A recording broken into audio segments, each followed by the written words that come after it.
देखो ग्रेविटेशन में क्या हुआ है, ग्रेविटेशन जो होता है किस कंपनी का वाईफाई है, इमोर्टल सर्विस का है, बॉस भी उसी का लगाया है। वाईफाई का नेट एयरटेल का नेटवर्क देता है, इमोर्टल का सर्विस है वाईफाई का। देखो ग्रेविटेशन जो है इसके बारे में पढ़ेंगे और इसमें ग्रेविटी के बारे में पढ़ेंगे। तो देखो न्यूटन साहब अगर नहीं होता तो आधा फिजिक्स ही नहीं होता। ओके, और सेब को गिरना क्यों था, अगर सेब ना गिरता तो फिजिक्स ही ना होता। इसी का सब, इसी कारण हम लोग इतना फिजिक्स पढ़ रहे हैं। ओके, तो एक सेब गिरा और इस सोचा, साइंटिस्ट ने सोचा कि ये सेब नीचे क्यों गिरता है, ये ऊपर क्यों नहीं जाता। ओके, क्योंकि अर्थ पे जो है मैक्सिमम जगह ग्रेविटी नीचे की तरफ है, लेकिन कुछ कुछ जगह ऐसा भी जहाँ पे ग्रेविटी उल्टा होता है। ओके, लेकिन जो है जनरली ग्रेविटी नीचे की तरफ होता है। ओके, तो ग्रेविटेशनल फोर्स में पाया कि जैसे ये हुआ, कोई बॉडी m1 है और एक कोई बॉडी m2 है। ओके, तो उन्होंने न्यूटन साहब ने पाया कि दोनों बॉडी m1 जो होता है बॉडी m2 को अट्रैक्ट करेगा और बॉडी m1 को बॉडी m2 अट्रैक्ट करेगा। ओके, तो ग्रेविटेशनल फोर्स जो होता है हमेशा अट्रैक्टिव नेचर का होता है, it is always in the attractive nature. Okay, ये उसने पाया। तो ये इसके अनुसार जो इसने फॉर्मूला जो डिराइव किया है वो डिराइव किया कि फोर्स जो होगा G m1 m2 by are square के बराबर होगा। ओके, जैसे कि हम लोगों ने इलेक्ट्रोस्टैटिक्स में अगर पढ़ा होगा कि कोई चार्ज q1 है और कोई चार्ज q2 है और दोनों के बीच में दूरी r है, तो दोनों के बीच में जो फोर्स लगता है वो कितना होता है कि q1 q2 by are square.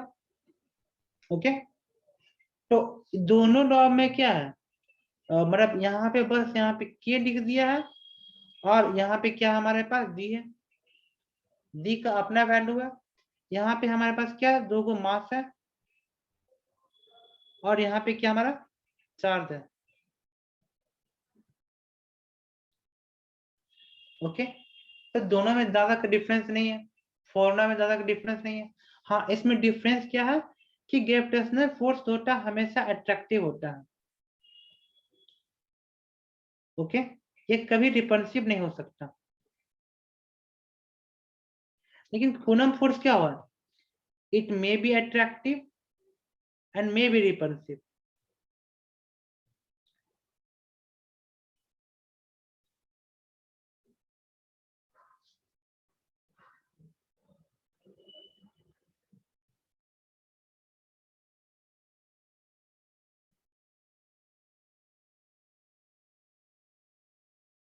Okay, ये अट्रैक्टिव भी हो सकता है और ये रिपल्सिव भी हो सकता है।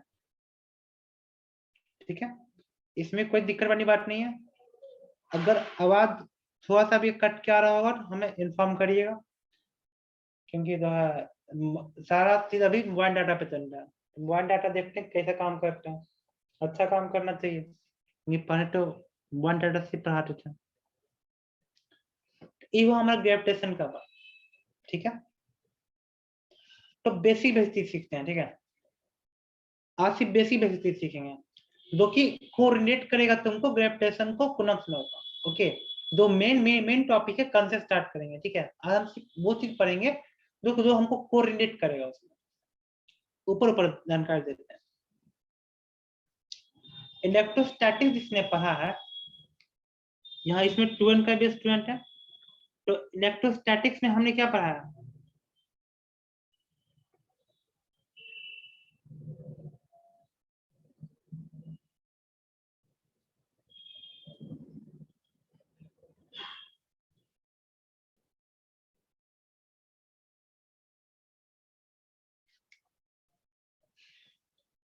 इसको क्या बोलते हैं? एक स्फीयर के अंदर दूसरा स्फीयर होता है, उसको क्या बोलते हैं?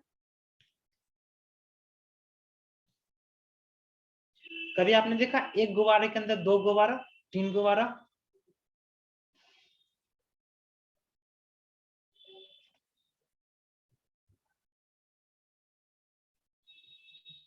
आपने कभी देखा? इसको बोलते हैं कंसेंट्रिक स्फीयर अंग्रेजी में, ठीक है। कहीं भी बुक में देखने को मिलेगा तो इसको बोलेंगे कंसेंट्रिक स्फीयर। आपने अपनी भाषा में बताया कि डबल स्फीयर, ठीक है।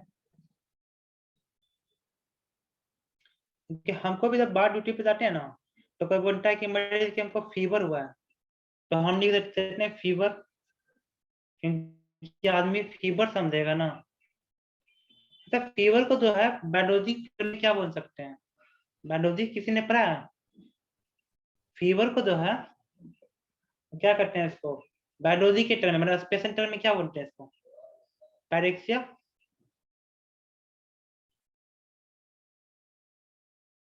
बायोलॉजी का स्टूडेंट तो रिप्लाई करेगा ना कि फीवर को हम लोग पैरेक्सिया बोलते हैं, हाई ग्रेड हाई टेम्परेचर होगा तो।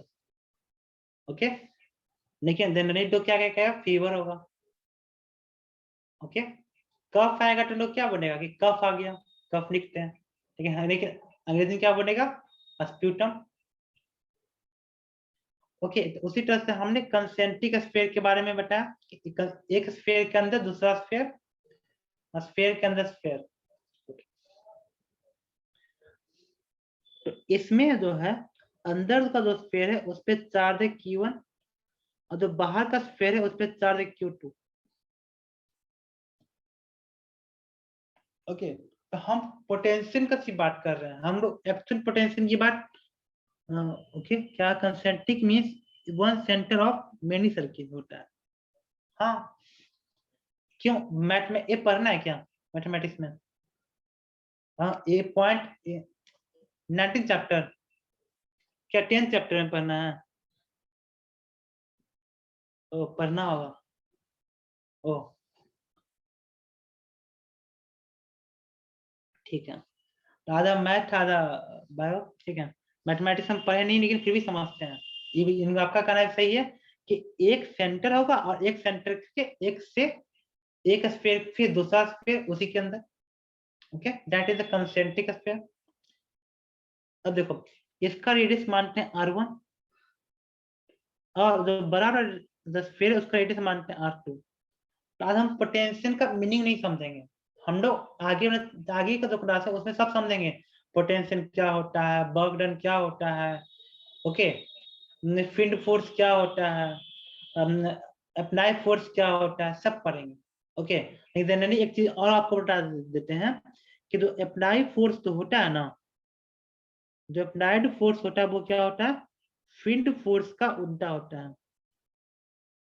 ये बात याद कर लो, क्योंकि यही सब आगे काम देगा। आज सिर्फ ऊपर ऊपर बताएंगे, ठीक है, कि नेटवर्क ऐसे भी डाउन होने के कारण पढ़ाने का मन कर नहीं रहा। लेकिन इतना पढ़ा देंगे ना इसमें कि तो आगे जो पर चीज है उसमें आसानी हो जाएगा। हाँ बोलो, किसी ने ज्वाइन किया है? हाँ, ठीक है। तो हमको पोटेंशियल चाहिए, तो देखो हम पॉइंट कहीं पे लेते हैं, ठीक है। तो हम पॉइंट कहाँ ले, अंदर ले कि बाहर ले? तो इसमें आपको दो चीजें समझना है, दो पॉइंट हमेशा रखो कि देखो चार्ज अगर अंदर रहेगा, चार्ज अंदर रहेगा और पॉइंट बाहर रहेगा, एकदम ऐसे समझो कि जरूरी क्यों लिखे। मैंने क्या बोला? चार्ज अंदर रहेगा और पॉइंट बाहर रहेगा, तब पोटेंशियल में रेडियस बाहर करेंगे। पोटेंशियल में रेडियस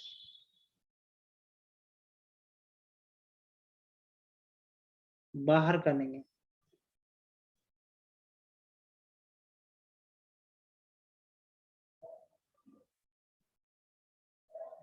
ओके, ये हुआ हमारा। अब हम दूसरा पॉइंट में कहते हैं चार्ज बाहर रहेगा,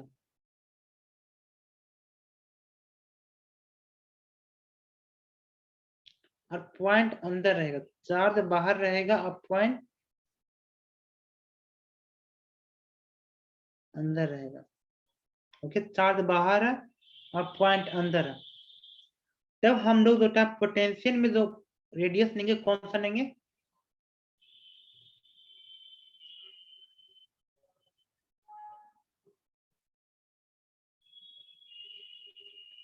बाहर का लेंगे।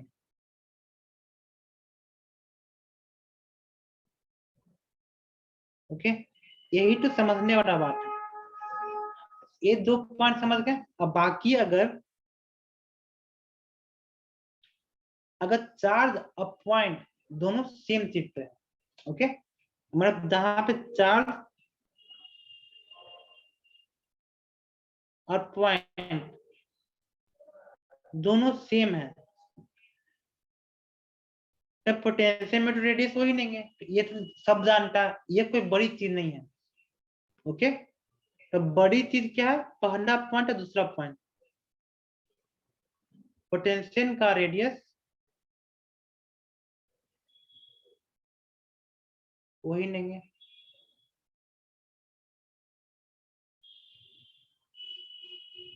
तो दिक्कत है, तो ये 3 पॉइंट हमको याद रखना है। तो वो चार्ज के फॉर्म में हो या फिर वो पोटेंशियल के फॉर्म में हो।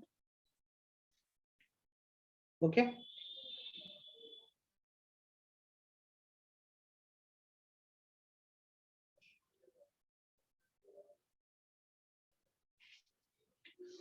तो बताइए पॉइंट कहाँ है? R1 के अंदर है कि R1 के बाहर है? आप बताइए। ओके, हम लेते हैं पॉइंट जो है आपका कहाँ है? जो पॉइंट जो है जो भी है उसमें दूरी क्या है आपका? R1 से कम है। ओके, पॉइंट लेते हैं पॉइंट ए, जो कि x क्या है आपका? दूरी क्या होना चाहिए? R1 से कम होना चाहिए। ओके, तो अब पोटेंशियल तो लिखेंगे पॉइंट ए पे। तो देखो ये वो आपका पॉइंट ए, कहीं पे भी हमने एक पॉइंट ए लिया। ओके, तो देखो अब क्या है, दूरी पॉइंट अंदर है और चार्ज सारा बाहर है। तो हम दो रेडियस लेंगे, कौन सा लेंगे? बाहर का लेंगे। तो Q1 चार्ज के कारण जो पोटेंशियल होगा वो कितना होगा? के Q1 बाई R1 प्लस के Q2 बाई R2। तो दिक्कत वाली बात है क्या? कोई एक दूसरा पॉइंट लेते हैं, ठीक है? ठीक है, तो पॉइंट P, हम कोई भी यहाँ पे पॉइंट बी लेते हैं जिसमें क्या है, x जो है R1 के बराबर है, x जो है R1 के बराबर है। तो हमारा पोटेंशियल जो होगा वो कितना होगा? के Q1 बाई R1। तो होगा ही, Q1 के कारण ए ही होगा। और Q2 में क्या है? पॉइंट अंदर और चार्ज बाहर, के Q2 बाई R2।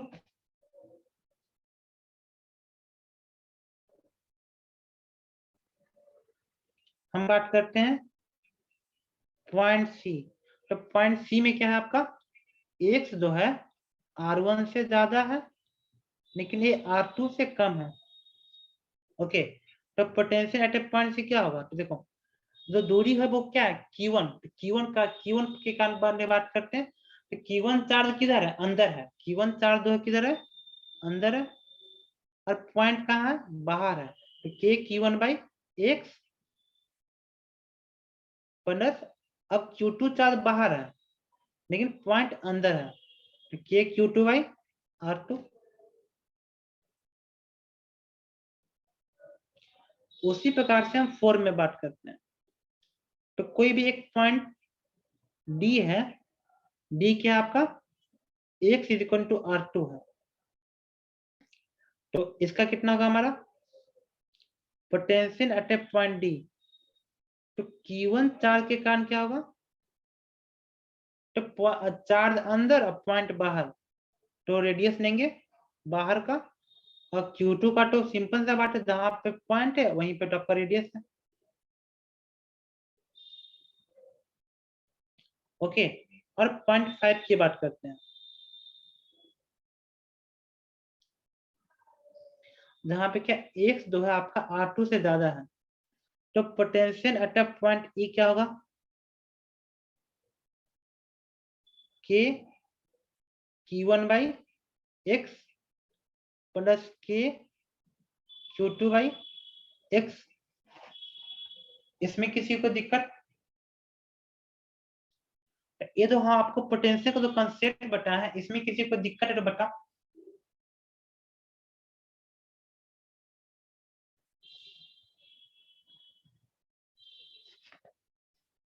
इसमें किसी को दिक्कत नहीं है?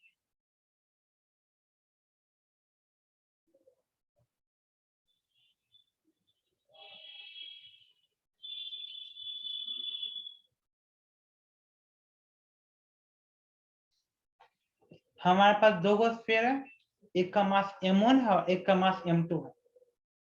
ओके, तो छोटा वाला जो रेडियस है उसका मान कितना है, r1 है, और जो बड़ा वाला रेडियस है उसका मान क्या है, r2 है। तो अब आप हमको बता सकते हैं 5 पॉइंट लेंगे, हम हमारे पास क्या था, 5 पॉइंट है, point A, point B, point C, point D और पॉइंट ई। पॉइंट ए में क्या था आपका, x का मान r1 से कम था, बी में क्या था, x का मान r1 के बराबर था, पॉइंट सी में क्या, x का मान r1 से ज्यादा था लेकिन r2 से कम था, पॉइंट डी में x का मान r2 के बराबर था, अब पॉइंट ई में x का मान r2 से ज्यादा था। ये 5 पॉइंट मैंने दिया था, तो आप इसका पोटेंशियल लिख सकते हैं। ठीक है, तो ऐसा आएगा तो पोटेंशियल लिख दीजिएगा सबका, हाँ या ना?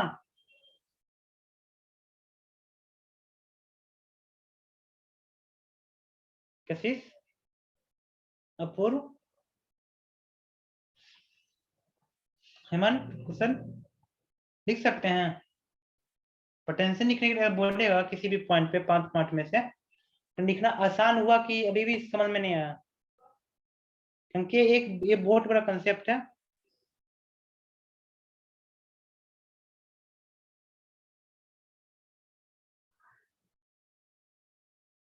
बहुत लोगों को समझ में नहीं आता, ऐसा बात नहीं है, हाँ या ना? तो हम आगे बढ़ते हैं।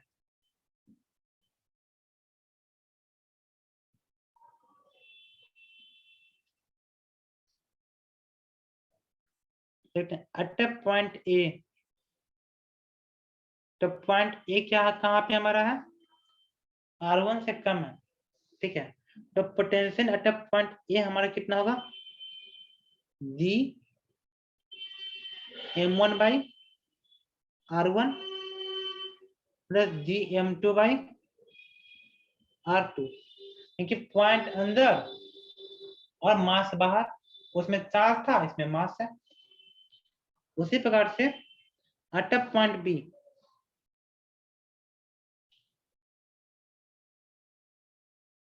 एट पॉइंट बी, तो पॉइंट बी पे जो होगा हमारा पोटेंशियल कितना होगा हमारा, तो x is equal to R1, तो G m1 by R1 plus G m2 by R2। Okay, at point C,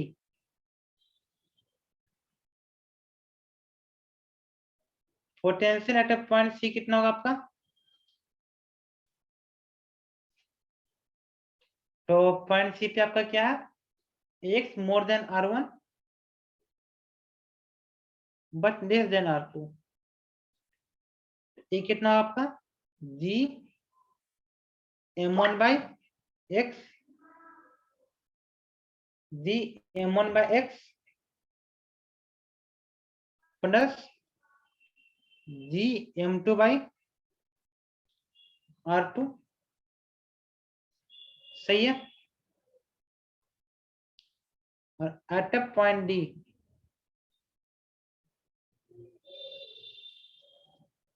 potential at a point D कितना होगा आपका? तो डी कौन सा पॉइंट है? x is equal to r2 d m1 by r1 plus d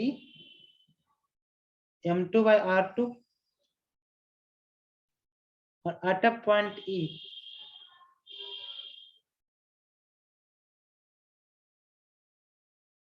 potential at a point E कितना होगा आपका? d m1 by x plus d m2 by x।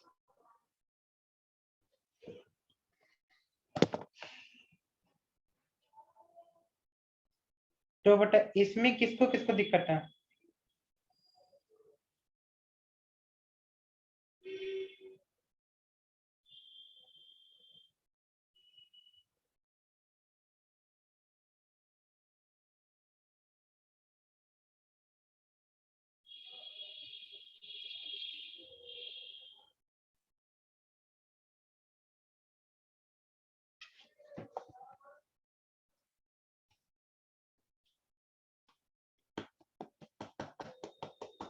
इसमें किसी को दिक्कत नहीं है?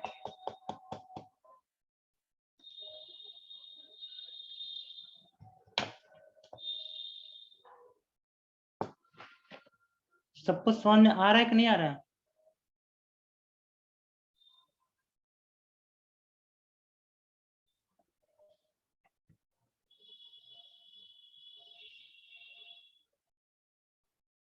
आ गया?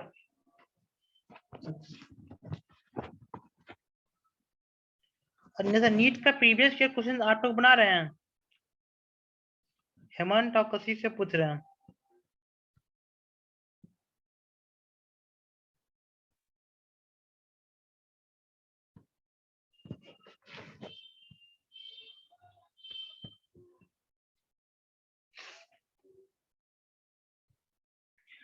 अगर बना रहे होंगे तो नीट 2011 की 9 में कहीं पूछा है। ओके, नीट का क्वेश्चन है ये। दो एक चार्ज है Q1 और Q2। ओके, एयर में इसके बीच का जो फोर्स लग रहा है F है। ठीक है, इसको हमने एक डाल दिया, एक डाइलेक्ट्रिक मीडियम में डाल दिया। ठीक है, इसको हमने डाइलेक्ट्रिक मीडियम में डाल दिया। तो बताओ इसके बीच इसमें फोर्स का जो मान होगा वो कितना होगा? डाइलेक्ट्रिक मीडियम में फोर्स का मान कितना होगा? Option A KF, option B F by K, option C F, option D F by K square. कौन सा फॉर्मूला सही है?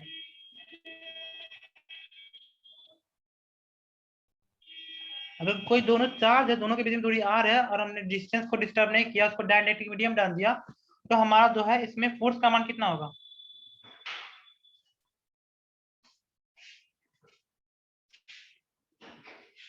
एनीवन? और एक मास m1 है और एक मास m2 है और दोनों के बीच में दूरी r है और दोनों के बीच में जो फोर्स लग रहा है F है। ठीक है, और इसको हमने क्या कर दिया? डाइलेक्ट्रिक मीडियम में डाल दिया।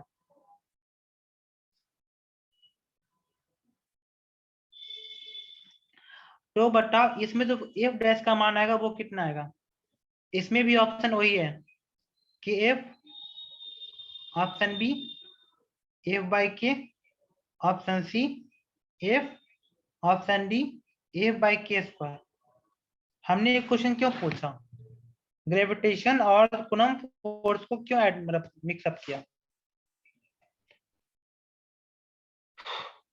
किसी को आइडिया पता है?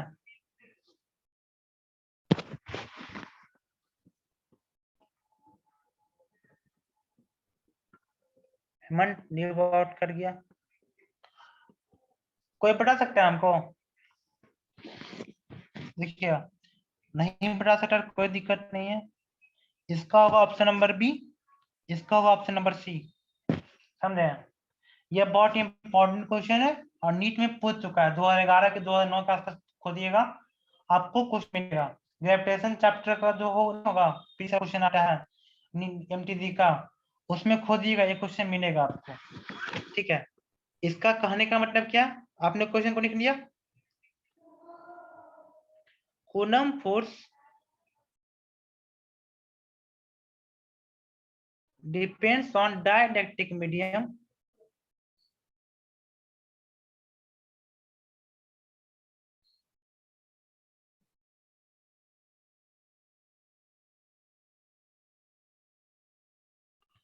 And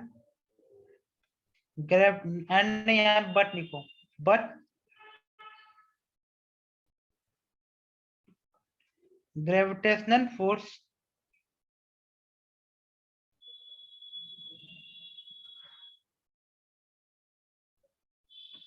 is independent of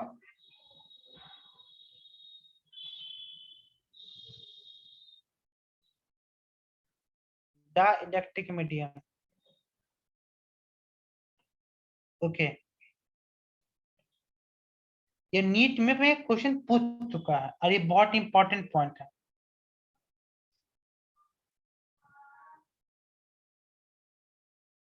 okay, तो इसको कभी भूलिएगा नहीं, क्योंकि ये बहुत इंपॉर्टेंट पॉइंट है, नीट में पूछ चुका है। आपका होमवर्क रहा ये क्वेश्चन ढूंढ के हमको भेजना, ये क्वेश्चन कहाँ पे है। आपका होमवर्क रहा कि ये नीट में कौन सी ईयर में पूछा है, ये आपको ढूंढ के आपको भेजना हमको कि क्वेश्चन कहाँ है।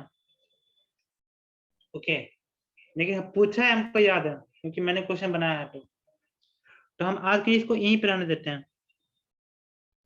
हमने पोटेंशियल सीख लिया, हमने फोर्स सीख लिया, फोर्स का नेचर सीख लिया, बहुत सीख लिया। ठीक है, कल से नेटवर्क अच्छा रहेगा आशा करते हैं।